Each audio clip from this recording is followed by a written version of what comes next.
سورہ بقرہ آیات 8 تا 16۔ بسم اللہ الرحمن الرحیم۔ عظیم اور دائمی رحمتوں والے خدا کے نام سے۔ وَمِنَ النَّاسِ مَن يَقُولُ آمَنَّا بِاللَّهِ وَبِالْيَوْمِ الْآخِرِ وَمَا هُم بِمُؤْمِنِينَ يُخَادِعُونَ اللَّهَ وَالَّذِينَ آمَنُوا وَمَا يَخْدَعُونَ إِلَّا أَنفُسَهُمْ وَمَا يَشْعُرُونَ۔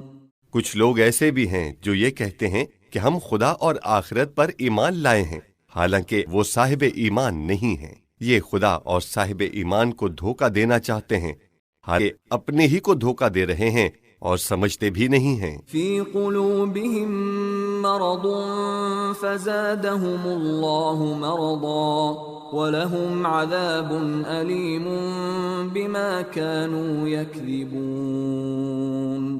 ان کے دلوں میں بیماری ہے اور خدا نے نفاق کے بنا پر اسے اور بھی بڑھا دیا ہے۔ اب اس جھوٹ کے نتیجے میں انہیں دردناک عذاب ملے گا۔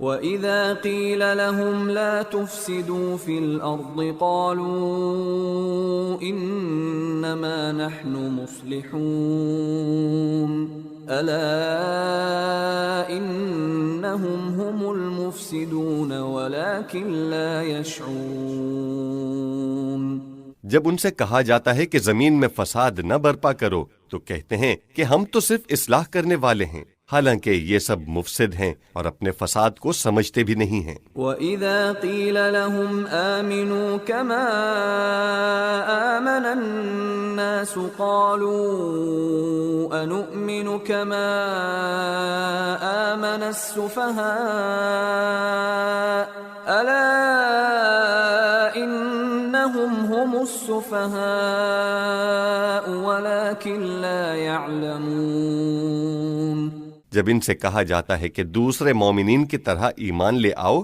تو کہتے ہیں کہ ہم بے وقوفوں کی طرح ایمان اختیار کر لیں، حالانکہ اصل میں یہی بے وقوف ہیں اور انہیں اس کی واقفیت بھی نہیں ہے۔ وَإِذَا لَقُوا الَّذِينَ آمَنُوا قَالُوا آمَنَّا وَإِذَا خَلَوْا إِلَى شَيَاطِينِهِمْ قَالُوا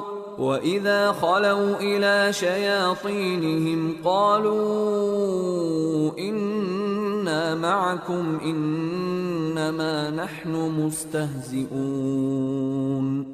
جب یہ صاحب ایمان سے ملتے ہیں تو کہتے ہیں کہ ہم ایمان لے آئے، اور جب اپنے شیاطین کی خلوتوں میں جاتے ہیں تو کہتے ہیں کہ ہم تمہاری ہی پارٹی میں ہیں، ہم تو صرف صاحبان ایمان کا مذاق اڑاتے ہیں۔ اللہ یستہزئ بہم ویمدہم فی طغیانہم یعمہون۔ اولئک الذین اشتروا الضلالة بالہدى فما ربحت تجارتہم وما كانوا مہتدین۔ حالانکہ خدا خود ان کو مذاق بنائے ہوئے ہے اور انہیں سرکشی میں ڈھیل دیے ہوئے ہے جو انہیں نظر بھی نہیں آ رہی ہے۔ یہی وہ لوگ ہیں جنہوں نے ہدایت کو دے کر گمراہی خرید لی ہے، جس تجارت سے نہ کوئی فائدہ ہے اور نہ اس میں کسی طرح کی ہدایت ہے۔ تفسیر۔ تیسرا گروہ منافقین۔ زیر نظر آیات منافقین کے سلسلے میں مکمل اور بہت پرمغز تشریح کی حامل ہیں۔ ان میں ان کی روحانی شخصیات اور اعمال کو بیان کیا گیا ہے۔ اس کی کچھ وضاحت پیش کی جاتی ہے۔ تاریخ کے ایک خاص موڑ پر اسلام کو ایک ایسے گروہ کا سامنا کرنا پڑا جو ایمان لانے کے لیے جذبہ و خلوص رکھتے تھے، نہ صریح مخالفت کی جرت کرتے تھے۔ قرآن اس گروہ کو منافقین کے نام سے یاد کرتا ہے۔ فارسی میں ہم دو روح یا دو چہرہ کہتے ہیں۔ یہ لوگ حقیقی مسلمانوں کی صفوں میں داخل ہو چکے تھے۔ یہ لوگ اسلام اور مسلمانوں کے لیے بہت بڑا خطرہ شمار ہوتے تھے۔ کیونکہ ان کا ظاہر اسلامی تھا لہٰذا ان کی شناخت مشکل تھی، لیکن قرآن ان کی باریک اور زندہ علامات بیان کرتا ہے تاکہ ان کی باطنی کیفیت کو مشخص کر دے۔ اس سلسلے میں قرآن ہر زمانے اور قرن کے مسلمانوں کو ایک نمونہ دے رہا ہے۔ پہلے تو نفاق کی تفسیر بیان کی گئی ہے کہ بعض لوگ ایسے ہیں جو کہتے ہیں کہ ہم خدا اور قیامت پر ایمان لائے ہیں، حالانکہ ان میں ایمان نہیں ہے۔ وَمِنَ النَّاسِ مَن يَقُولُ آمَنَّا بِاللَّهِ وَبِالْيَوْمِ الْآخِرِ وَمَا هُم بِمُؤْمِنِينَ۔ وہ اپنے اس عمل کو ایک قسم کی چالاکی اور عمدہ تکنیک سمجھتے ہیں اور چاہتے ہیں کہ اپنے اس عمل سے خدا اور مومنین کو دھوکہ دیں، يُخَادِعُونَ اللَّهَ وَالَّذِينَ آمَنُوا حالانکہ وہ صرف اپنے آپ کو دھوکہ دیتے ہیں لیکن سمجھتے نہیں۔ وَمَا يَخْدَعُونَ إِلَّا أَنفُسَهُمْ وَمَا يَشْعُرُونَ۔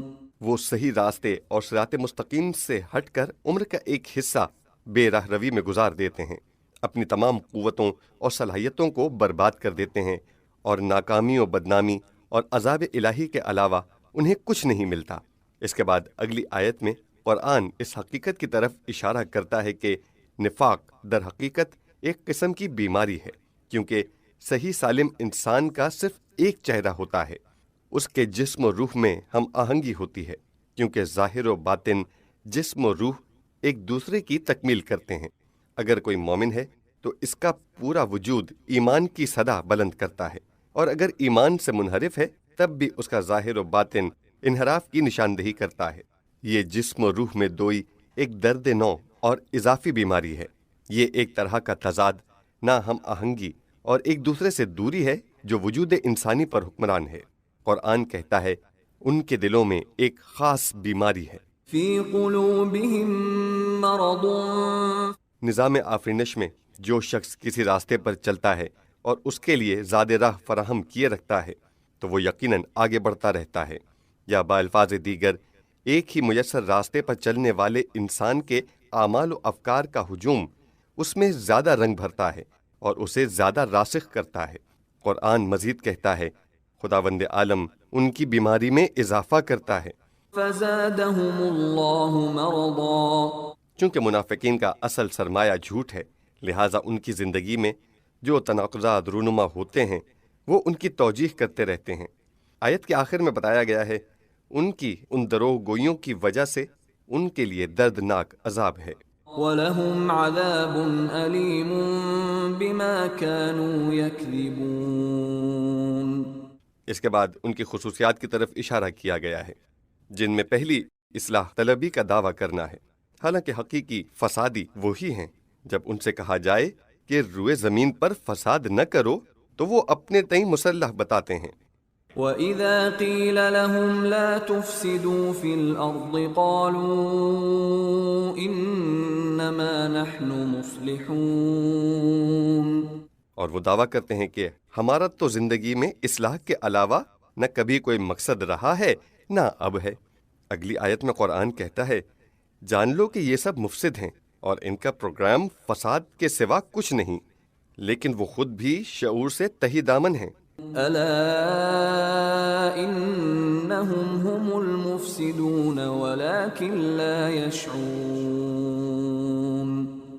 ان کے اصرار نفاق میں پختگی اور باعث ننگ و آر کام کی عادت کا نتیجہ یہ ہوا ہے کہ رفتہ رفتہ وہ گمان کرنے لگے ہیں کہ یہی پروگرام تربیت و اصلاح کے لیے مفید ہے۔ جیسے پہلے اشارہ کیا جا چکا ہے کہ اگر گناہ ایک حد سے بڑھ جائے تو پھر انسان سے حصے تشخیص چھن جاتی ہے، بلکہ اس کی تشخیص برعکس ہو جاتی ہے اور ناپاکی و آلودگی اس کی طبیعت ثانوی بن جاتی ہے۔ ایسے لوگوں کی دوسری نشانی یہ ہے کہ وہ اپنے آپ کو عاقل و ہوشیار اور مومنین کو بے وقوف، سادہ لوح اور جلد دھوکہ کھانے والے سمجھتے ہیں۔ جیسے قرآن کہتا ہے کہ جب ان سے کہا جائے کہ ایمان لے آؤ جس طرح باقی لوگ ایمان لائے ہیں تو وہ کہتے ہیں کیا ہم ان بے وقوفوں کی طرح ایمان لے آئیں؟ وَإِذَا قِيلَ لَهُمْ آمِنُوا كَمَا آمَنَ النَّاسُ قَالُوا أَنُؤْمِنُ كَمَا آمَنَ السُّفَهَاءُ۔ اس طرح وہ ان پاک دل، حق طلب اور حقیقت کے متلاشی افراد کو حماقت و بے وقوفی سے متہم کرتے ہیں، جو دعوت پیغمبر اور ان کی تعلیمات میں آثار حقانیت کا مشاہدہ کر کے سر تسلیم خم کر چکے ہیں۔ اپنی شیطنیت، دو رخی اور نفاق کو ہوش و عقل اور درایت کو دلیل سمجھتے ہیں، گویا ان کی منطق میں عقل نے بے عقلی کی جگہ لے لی ہے۔ اسی لیے قرآن ان کے جواب میں کہتا ہے، جان لو کہ واقعی بے وقوف یہی لوگ ہیں، لیکن وہ جانتے نہیں۔ ألا إنهم هم السفهاء ولكن لا يعلمون۔ کیا یہ بے وقوفی نہیں کہ انسان اپنی زندگی کے مقصد کا تعین نہ کر سکے اور ہر گروہ میں اس گروہ کا رنگ اختیار کر کے داخل ہو اور یکسانیت و شخصی وحدت کی بجائے دوگانگی یا کئی ایک بحروب قبول کر کے اپنی استعداد اور قوت کو شیطنت، سازش اور تخریب کاری کی راہ میں صرف کرے اور اس کے باوجود اپنے آپ کو عقل مند سمجھے۔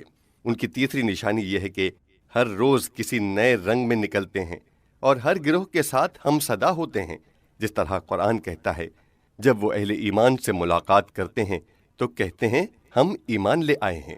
وَإِذَا لَقُوا الَّذِينَ آمَنُوا قَالُوا آمَنَّا۔ ہم تم میں سے ہیں، ایک ہی مکتب کے پیروکار ہیں اور دل و جان سے اسلام قبول کر چکے ہیں اور تمہیں غیر نہیں سمجھتے، لیکن جب اپنے شیطان صفت دوستوں کی خلوت گاہوں میں جاتے ہیں تو کہتے ہیں ہم تو آپ کے ساتھ ہیں۔ وَإِذَا خَلَوْا إِلَى شَيَاطِينِهِمْ قَالُوا إِنَّا مَعَكُمْ۔ اور یہ جو ہم مومنین سے ایمان کا اظہار کرتے ہیں یہ تو تمسخر و استہزاء ہے۔ إِنَّمَا نَحْنُ مُسْتَهْزِئُونَ۔ ان کے افکار و اعمال پر دل میں تو ہم ہنستے ہیں، یہ سب ان سے مذاق ہے، ورنہ ہمارے دوست، ہمارے محرم راز اور ہمارا سب کچھ تو آپ لوگ ہیں۔ اس کے بعد قرآن ایک سخت اور دو ٹوک لب و لہجے کے ساتھ کہتا ہے خدا ان سے تمسخر کرتا ہے، اللہ یستہزئ بہم۔ اور خدا انہیں ان کے طغیان و سرکشی میں رکھے گا تاکہ وہ کاملاً سرگردہ رہیں۔ وَيَمُدُّهُمْ فِي طُغْيَانِهِمْ يَعْمَهُونَ۔ یأمہون مادہ اما سے ہے، بروزن ہما، جو تردد یا کسی کام میں متحیر ہونے کے لیے استعمال ہوتا ہے، اور کوردلی تاریکی بصیرت کے معنی میں بھی مستحمل ہے، جس کا اثر سرگردانی ہے۔ مفردات راغب، تفسیر منار اور قاموس اللغہ کی طرف رجوع کیا جائے۔ مورد بحث آیات میں سے آخری ان کی آخری سرنوشت ہے جو بہت غم انگیز اور تاریک ہے۔